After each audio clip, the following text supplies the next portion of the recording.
Mon partenaire a un accident, et je cherche la vérité. Je découvre des transferts suspects et un homme d'affaires impliqué. La trahison vient de nos cercles proches. La vérité éclate, mais une nouvelle menace apparaît. Je m'appelle Amélie Dubois, et ma vie a basculé le jour où j'ai découvert que rien n'était ce qu'il semblait être. Pierre, mon fiancé, était l'homme le plus remarquable que j'ai jamais rencontré. Directeur d'une fondation prestigieuse, il consacrait sa vie à aider les autres. Notre histoire avait commencé comme un conte de fées moderne. Je l'avais rencontré alors qu'il menait une expérience sociale, se faisant passer pour un sans-abri dans le jardin des Tuileries. Ce matin-là, en me réveillant dans notre appartement parisien avec vue sur la tour Eiffel, je ne me doutais pas que ma vie allait prendre un tournant dramatique. Pierre était dans le coma depuis 3 semaines, suite à un mystérieux accident. Les médecins parlèrent d'une chute dans les escaliers de son bureau, mais quelque chose ne collait pas. Pierre était méticuleux, prudent. Il ne laissait jamais rien au hasard. En rangeant son bureau, j'ai trouvé des documents étranges. Des relevés bancaires montrant des transferts importants vers des sociétés que je ne connaissais pas. La première transaction avait eu lieu le lendemain de son accident. Mon cœur s'est serré. Ces découvertes ont éveillé mes soupçons et mon instinct me disait que quelque chose de grave se tramait.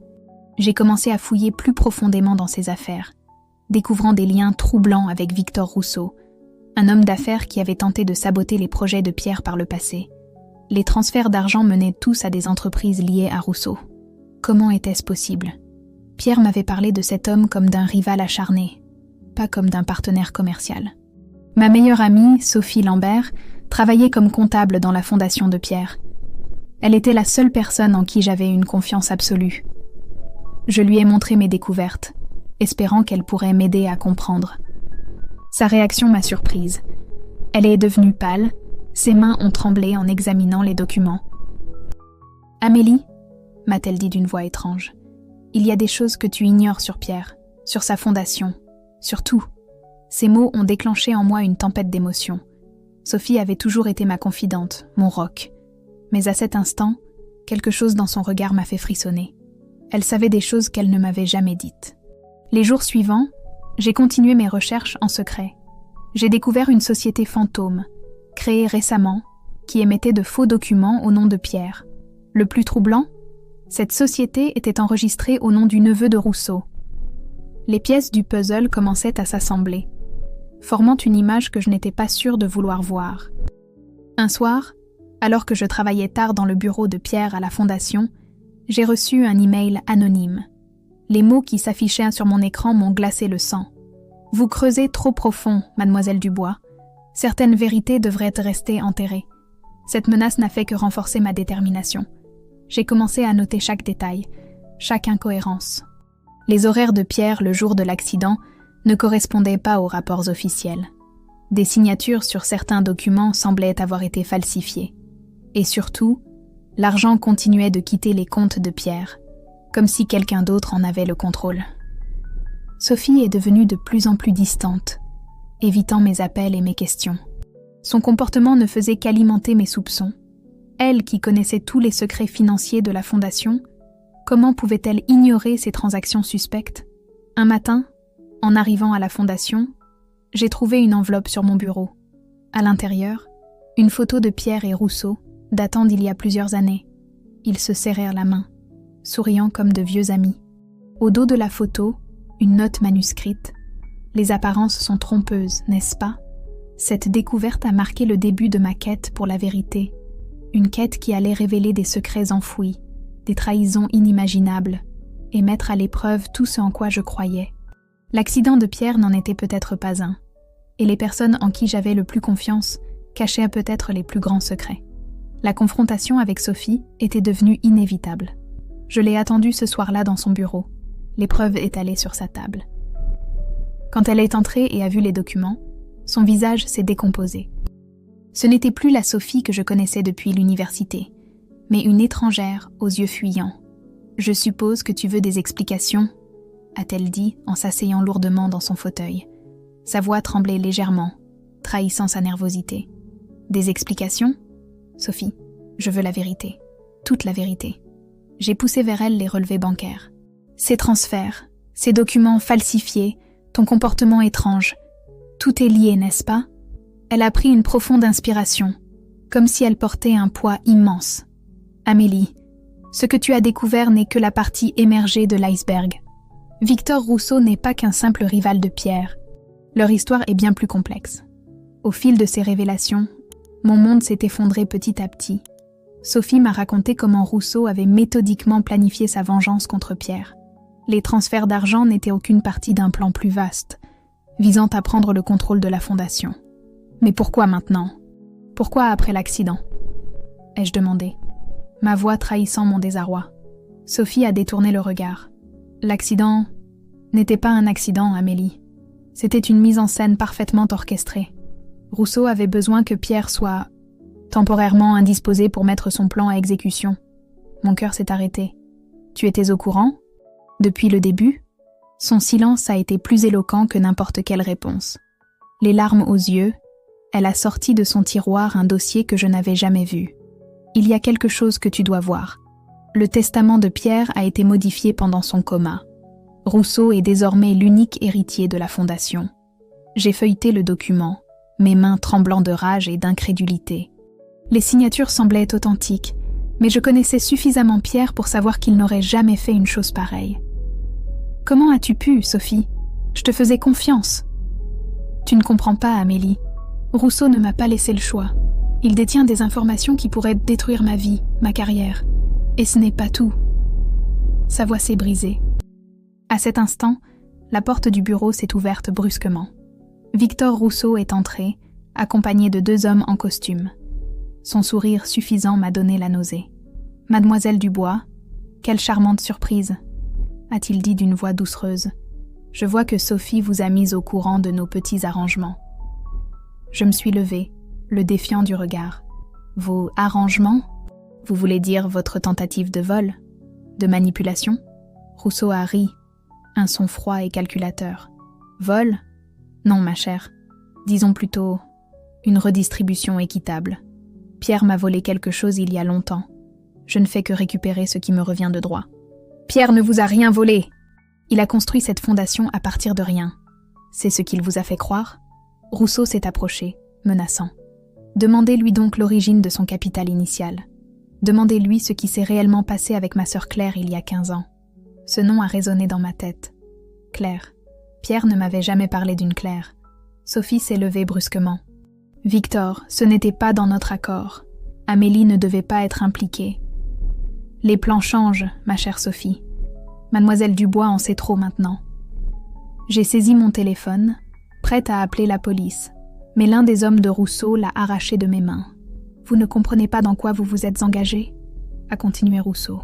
Cette histoire dépasse largement votre petite enquête amateur. Pierre n'est pas l'homme que vous croyez connaître. Et bientôt, très bientôt, tout le monde saura la vérité. Un bruit de pas dans le couloir a interrompu notre confrontation. Mon cœur a fait un bond quand j'ai reconnu une voix familière, une voix que je n'avais pas entendue depuis des semaines. Je crois que c'est à moi d'expliquer la vérité, Victor. La silhouette de Pierre se découpait dans l'encadrement de la porte. Son visage marqué par la fatigue, mais ses yeux brillants d'une détermination que je n'avais jamais vue auparavant. Le silence qui s'est abattu sur la pièce était assourdissant. « Pierre !» Je me suis élancée vers lui, partagée entre le soulagement et la confusion.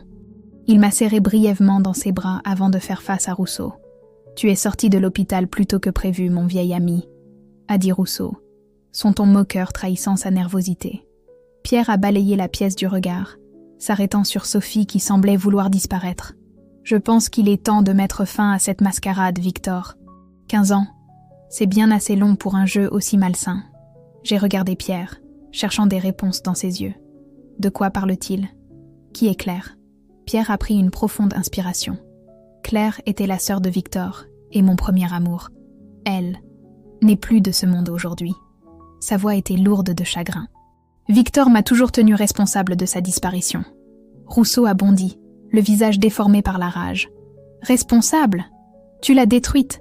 Ta obsession pour le travail, ton ambition dévorante, elle n'était qu'un pion dans ton ascension. Ce n'est pas vrai, Victor, et tu le sais, a répondu calmement Pierre. Claire souffrait de dépression bien avant notre rencontre. J'ai essayé de l'aider, mais... Assez ! A hurlé Rousseau. Tu ne mérites pas de prononcer son nom. Tout ce que j'ai fait, c'était pour honorer sa mémoire. pour te faire payer. Les pièces du puzzle s'assemblaient dans mon esprit, révélant une image de trahison et de vengeance qui s'étendait sur plus d'une décennie. Sophie, tremblante, s'est avancée. Je ne peux plus continuer comme ça. Amélie, Pierre, je suis désolée. Victor m'a fait chanter. Il savait pour mes malversations dans mon ancien emploi. Et tu as choisi de nous trahir plutôt que d'affronter tes erreurs? Ma voix était dure, mais je ne pouvais contenir ma déception. Pierre a posé une main apaisante sur mon épaule. Nous avons tous fait des erreurs, Amélie. Moi le premier. J'aurais dû te parler de Claire, de mon passé avec Victor, mais j'avais peur de te perdre. Rousseau a ricané. Comme c'est touchant. Mais ça ne change rien. J'ai le contrôle de la fondation maintenant. Ton précieux empire est à moi. Je ne crois pas, non, a dit une nouvelle voix. Nous nous sommes tous retournés pour voir un homme en costume entrer dans la pièce, suivi de plusieurs policiers. Victor Rousseau, je suis l'inspecteur Mathieu Leclerc. Vous êtes en état d'arrestation pour fraude, chantage et tentative d'extorsion. Le visage de Rousseau est devenu livide. Ces hommes de main ont tenté de s'enfuir, mais ont été rapidement maîtrisés par les policiers. L'inspecteur Leclerc s'est tourné vers nous. Nous surveillons M. Rousseau depuis un certain temps. Grâce à votre enquête, mademoiselle Dubois, nous avons pu rassembler les preuves nécessaires pour l'inculper. Alors que Rousseau était menotté et emmené, j'ai remarqué une lueur étrange dans les yeux de l'inspecteur. Il y avait plus dans cette histoire qu'il ne le laissait paraître. Pierre s'est adressé à Sophie, qui sanglotait silencieusement dans un coin. « Sophie, ce que vous avez fait est grave, mais je comprends que vous étiez sous pression. Nous trouverons un moyen de régler cela légalement. » J'étais abasourdie par sa compassion. « Pierre, comment peux-tu être si compréhensif après tout ça ?» Il m'a regardée avec des yeux remplis de tristesse et de sagesse. « Parce que je sais ce que c'est que de porter le poids de ses erreurs, Amélie. La vengeance ne guérit pas les blessures, elle ne fait que les approfondir. » L'inspecteur Leclerc est revenu vers nous. « Monsieur Valmont, mademoiselle Dubois, j'aurais besoin de votre témoignage complet. Mais avant cela, il a hésité un instant. Il y a quelque chose que vous devez savoir. Cette affaire est plus personnelle pour moi que vous ne le pensez. » Pierre a froncé les sourcils. « Que voulez-vous dire? Il y a des années, j'ai été victime d'une arnaque orchestrée par Rousseau. Cela a presque détruit ma carrière. Depuis, j'ai juré de le traduire en justice. » L'inspecteur a souri faiblement. « Je suppose que nous avons tous nos fantômes à affronter. » Alors que nous quittions le bureau, l'aube se levait sur Paris. Le cauchemar semblait toucher à sa fin. Mais je savais que ce n'était que le début d'un long processus de guérison et de reconstruction. Pierre m'a prise dans ses bras, son corps encore faible tremblant légèrement. « Je suis désolée, Amélie. Pour tout. Je te promets qu'il n'y aura plus de secret entre nous. » J'ai hoché la tête, trop épuisée pour parler. Alors que nous marchions vers la sortie, une pensée m'a frappée. Notre amour avait survécu à cette tempête. Mais à quel prix? Et quels autres défis nous attendaient?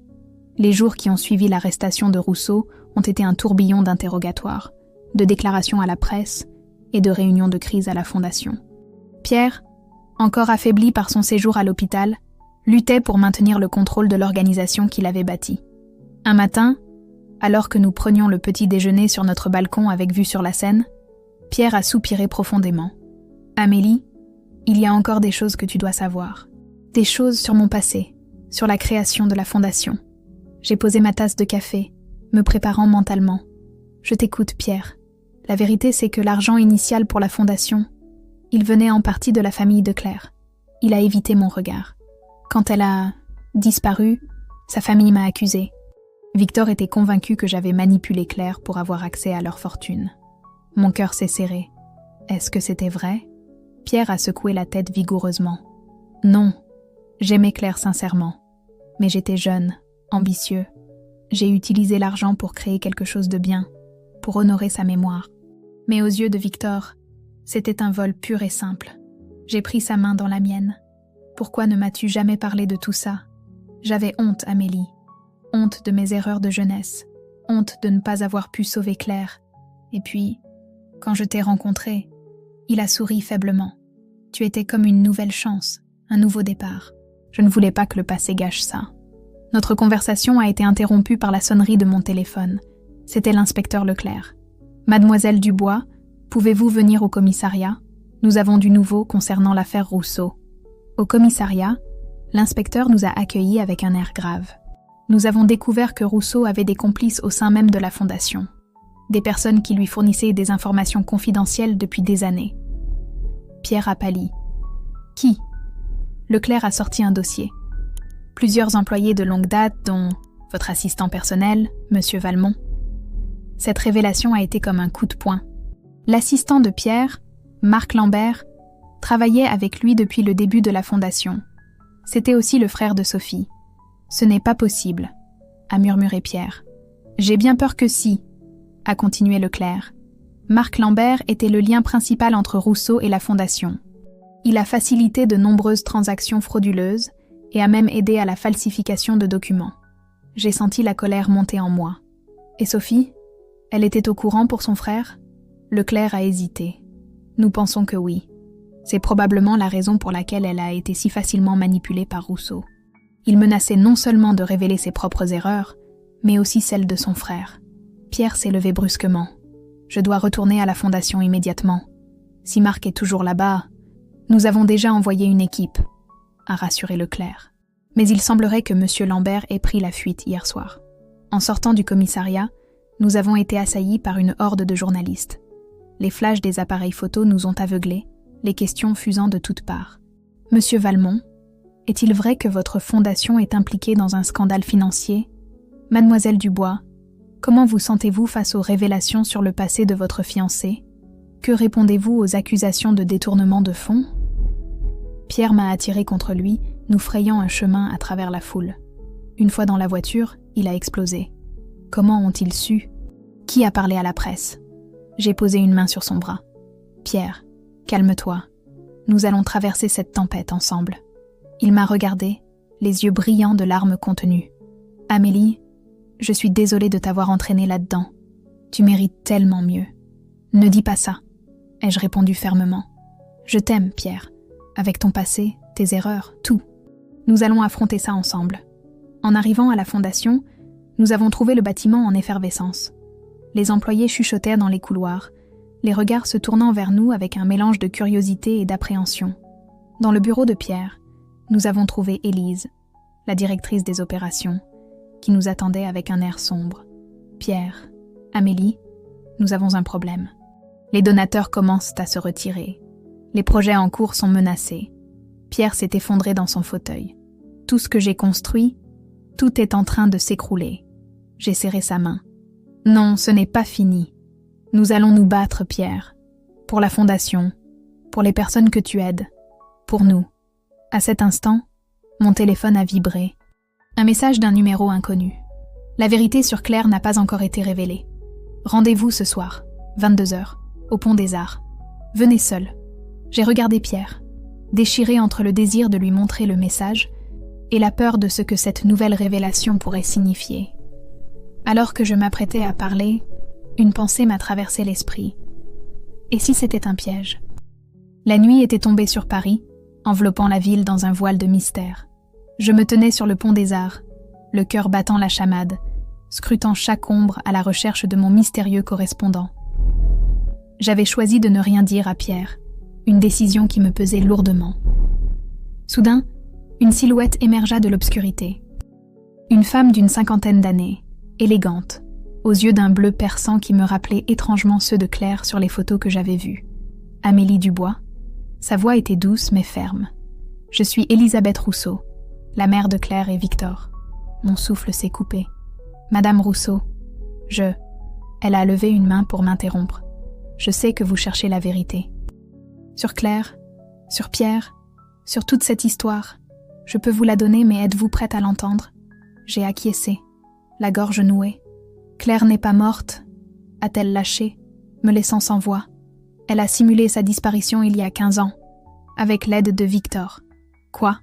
Mais pourquoi ? Elisabeth a soupiré profondément. Claire souffrait de troubles bipolaires. Elle se sentait étouffée par sa relation avec Pierre, par les attentes de notre famille. Elle voulait disparaître, recommencer à zéro. Victor l'a aidée, mais il en a voulu à Pierre, le tenant pour responsable de la perte de sa sœur. Mon esprit tournait à toute vitesse. Mais pourquoi ne pas avoir dit la vérité à Pierre ? La vengeance, a répondu Elisabeth, la voix teintée de regret. Victor voulait faire payer à Pierre ce qu'il considérait comme de l'indifférence envers Claire. Et Claire, elle ne voulait plus faire partie de ce monde. Où est-elle maintenant ? Ai-je demandé, redoutant la réponse. En Australie. Elle a refait sa vie là-bas, sous un autre nom. Mais récemment, elle a appris ce que Victor avait fait. Elle veut faire amende honorable. Elisabeth m'a tendu une enveloppe. Voici toutes les preuves, des lettres, des documents bancaires prouvant que l'argent utilisé pour la fondation était un don légal de Claire, pas un vol comme Victor l'a prétendu. Cela devrait suffire à laver le nom de Pierre. J'ai saisi l'enveloppe d'une main tremblante. Pourquoi me donner ça à moi et pas directement à Pierre ? Elle a souri tristement. Parce que vous êtes le cœur de cette histoire maintenant, Amélie. C'est à vous de décider comment utiliser ces informations. Alors qu'elle s'apprêtait à partir, elle s'est retournée une dernière fois. Une chose encore, Claire veut rencontrer Pierre, pour s'excuser, pour expliquer. Elle sera à Paris dans une semaine. Voici son numéro. Elle m'a tendu un morceau de papier. C'est à vous de décider si vous voulez lui dire. Je suis restée sur le pont longtemps après son départ, l'esprit en ébullition. Comment allais-je annoncer tout cela à Pierre ? Comment réagirait-il en apprenant que Claire était vivante ? De retour à l'appartement, j'ai trouvé Pierre endormi sur le canapé, des dossiers éparpillés autour de lui. Son visage, même dans le sommeil, portait les marques du stress des derniers jours. Je me suis assise doucement à côté de lui, caressant ses cheveux. Il a ouvert les yeux, me souriant faiblement. « Où étais-tu » a-t-il murmuré. J'ai pris une profonde inspiration. « Pierre, il faut qu'on parle. J'ai découvert quelque chose. » À propos de Claire. Il s'est redressé brusquement, complètement éveillé maintenant. « Claire ? Qu'est-ce que tu veux dire ?» Lentement, prudemment, je lui ai raconté ma rencontre avec Elisabeth, lui montrant l'enveloppe et son contenu.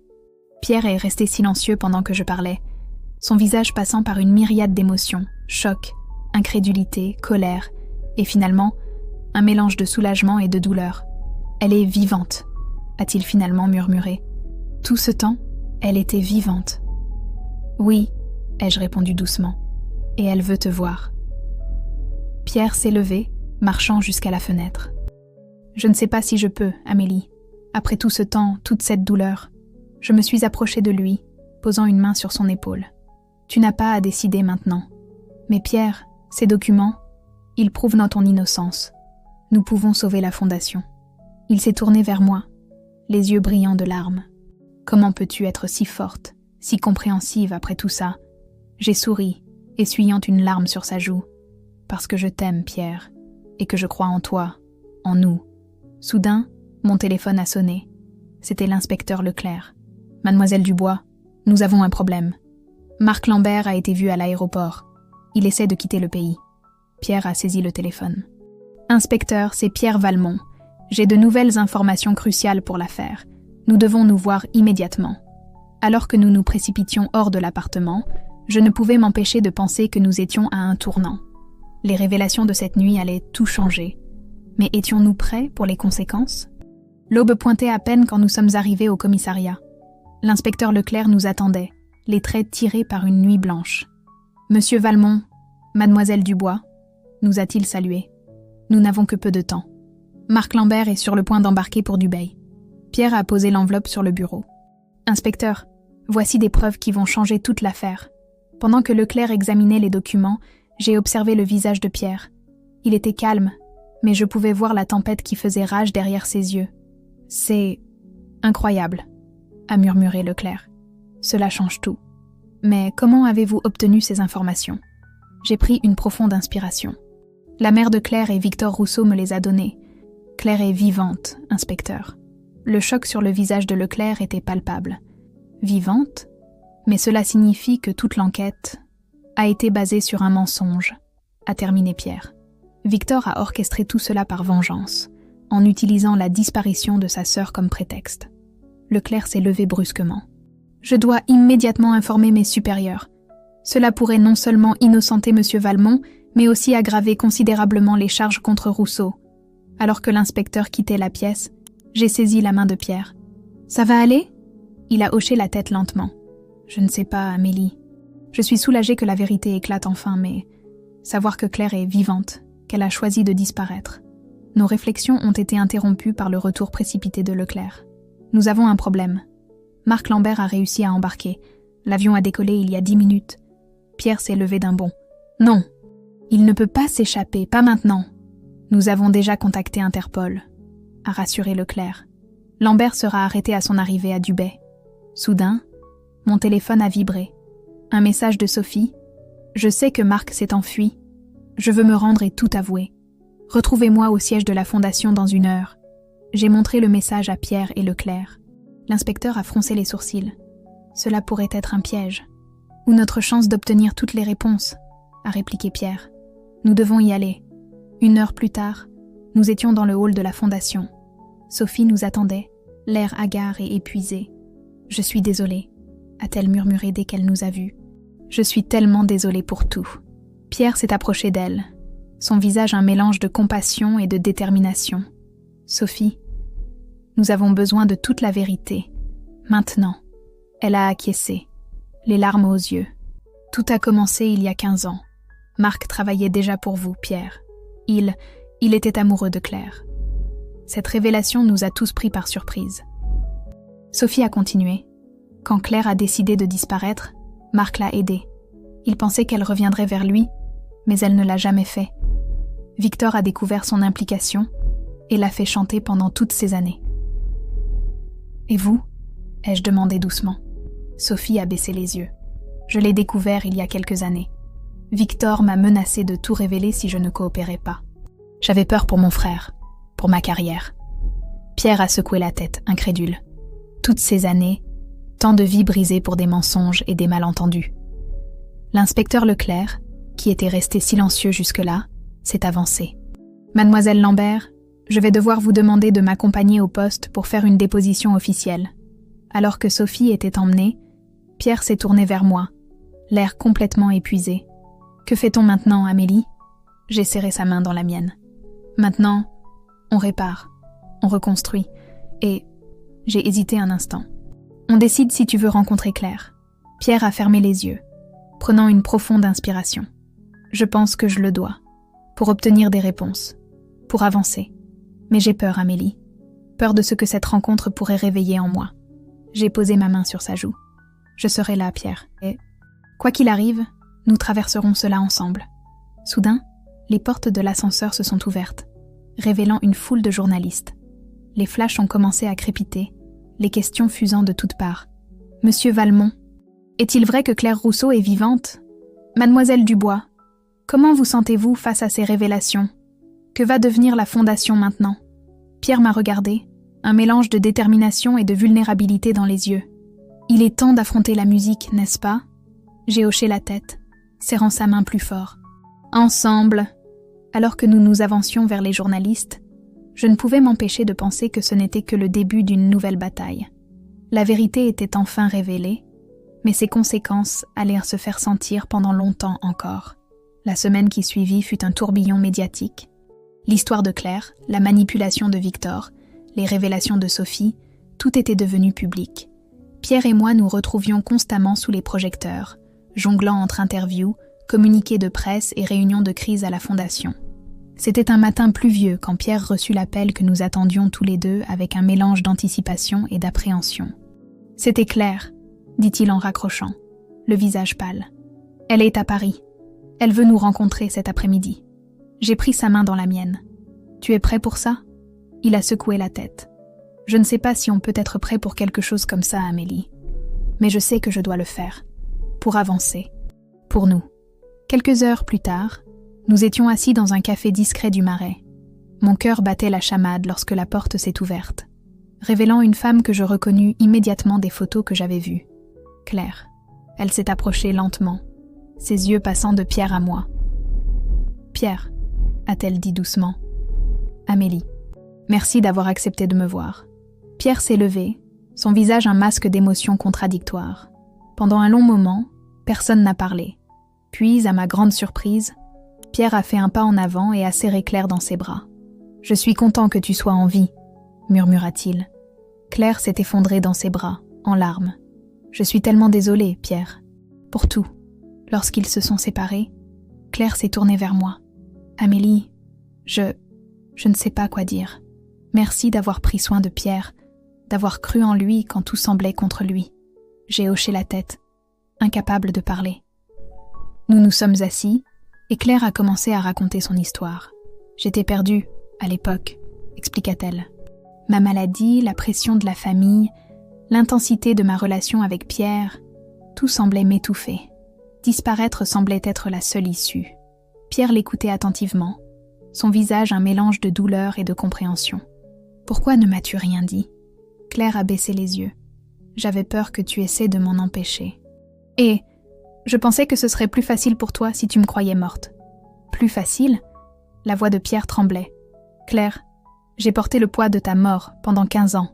J'ai cru que c'était ma faute. »« Je sais, » murmura Claire, « et je ne pourrai jamais assez m'excuser pour ça. Quand j'ai appris ce que Victor avait fait, comment il avait utilisé ma disparition pour te torturer, j'ai su que je devais revenir et faire face à mes erreurs. J'ai pris la parole pour la première fois. Claire, savez-vous où est Marc Lambert ?» Elle a secoué la tête. « Non, mais je sais qu'il m'a cherché pendant des années. Il pensait que nous pourrions avoir une vie ensemble. » Pierre a froncé les sourcils. « Marc ? Mon assistant ?» Claire a acquiescé. « Il m'aimait, Pierre. Il m'a aidé à disparaître, pensant que je reviendrais vers lui. Quand je ne l'ai pas fait, il est devenu amer, vulnérable aux manipulations de Victor. » Soudain, mon téléphone a vibré. Un message de l'inspecteur Leclerc. « Lambert arrêté à Dubaï. En route pour Paris. Rousseau demande à vous voir. » J'ai relayé l'information à Pierre et Claire. Pierre s'est levé brusquement. « Je dois y aller. Je dois confronter Victor une dernière fois. » Claire a saisi sa main. « Laisse-moi venir avec toi. C'est à moi aussi de faire face à mon frère. » J'ai regardé Pierre, inquiète. Il a hoché la tête. « D'accord. Finissons-en une fois pour toutes. » 1 heure plus tard, nous étions dans une salle d'interrogatoire, face à Victor Rousseau. Son arrogance habituelle avait disparu, remplacée par un mélange de défaite et de choc à la vue de sa sœur. « Claire ?» Sa voix était à peine audible. « Comment ? Pourquoi ?» Claire s'est avancée. « C'est fini, Victor. Toutes ces années de mensonges, de manipulations, ça doit s'arrêter maintenant. » Victor a secoué la tête, comme s'il refusait d'accepter la réalité. « Tout ce que j'ai fait, je l'ai fait pour toi, Claire, pour te venger de l'homme qui t'avait brisé. » Pierre s'est approché, son visage dur. « Tu n'as rien fait pour Claire, Victor. Tu as agi par jalousie, par amertume. Tu as presque détruit ma vie, ma fondation, tout ce que j'avais construit. » Victor a ri amèrement. « Ta précieuse fondation, construite avec l'argent de notre famille. Un don légal, » ai-je interrompu, sortant les documents qu'Elisabeth m'avait donnés. « Nous avons les preuves. » Le visage de Victor s'est décomposé. Pour la première fois, il semblait réaliser que son plan s'était complètement effondré. Claire s'est tournée vers son frère, les larmes aux yeux. « Je suis désolée, Victor. Désolée d'être partie. Désolée de t'avoir laissé porter ce fardeau. Mais ce que tu as fait, c'est impardonnable. » Alors que nous quittions la salle, laissant Victor face à ses crimes, j'ai vu Pierre vaciller. Je l'ai attrapé par le bras, le soutenant. « Ça va aller ?» ai-je murmuré. Il m'a regardé, les yeux brillants de larmes contenues. « Je ne sais pas, Amélie, mais pour la première fois depuis 15 ans, je sens que je peux enfin commencer à guérir. » Claire nous a regardés, un sourire triste aux lèvres. « Vous êtes beaux ensemble.